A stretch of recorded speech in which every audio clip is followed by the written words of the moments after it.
Doctor ஆடியன்ஸ்லேருந்து வந்த கேள்வி, ஒரு ஹஸ்பண்ட் அண்ட் ஒய்ஃப் 2 பேருமே வந்து ஆல்கஹால் ரெகுலராக கன்சியூம் பண்ணிகிட்ருக்காங்க. ஸோ இப்போ வந்து அவங்க planning for a baby. So இது இந்த பேபி ஹெல்த்தியாக இருக்குமா, இல்லை பேபிக்கு ஏதாவது இஷ்யூஸ் வருமானு பயப்படுறாங்க. ஸோ அதை பற்றி நான் உங்களுக்கு, அதாவது அக்கேஷ்னல் ஆல்கஹால் எடுக்கும்போது மேஜர் இஷ்யூஸ் வரதில்லை. பட் ரொம்ப ஆல்கஹால் வந்து அதிகமாக அப்யூஸ் லெவலில் எடுக்கிறாங்க அப்படின்னா, டெய்லி எடுக்கிறோம், டெய்லி நிறையா சாப்பிட்றோம், அப்யூஸ் லெவலில் எடுக்கும்போது டெஃபினட்டாக வந்து இஷ்யூ வரும். ஒன்று கன்சீவ் பண்ணுறதுலே இஷ்யூ வரலாம். ஏன்னா வந்து ஆல்கஹால் நிறைய எடுக்கும்போது உங்களுக்கு வந்து ஜெனிட்டல் டெஸ்டிஸ் ஆகட்டும், அதெல்லாம் தே கேன் அண்டர்கோ அட்ரஃபி. அதனால் கன்சீவ் பண்ணுறதுலே தே கேன் ஹாவ் இஷ்யூஸ்.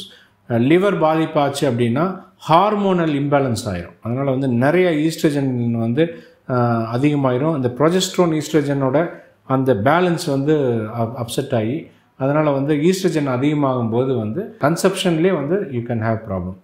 அப்படி கன்சீவ் ஆகிட்டாலும் டெஃபினட்டாக வந்து லேடிஸ் வந்து ஆல்கஹால் கன்சீவ் ஆகிருக்கும்போது கண்டிப்பாக பண்ணக்கூடாது. ஏன்னா அந்த ஆல்கஹால் வந்து it's a toxin to the baby.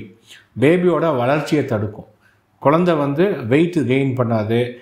குறை மாதத்துலேயே வந்து குழந்தை வந்து பிறக்கிறதுக்கு வாய்ப்பு இருக்குது. ஃபீட்டல் ஆல்கஹால் சிண்ட்ரோம் அப்படின்னு அதுக்கு ஒரு பேர் இருக்குது.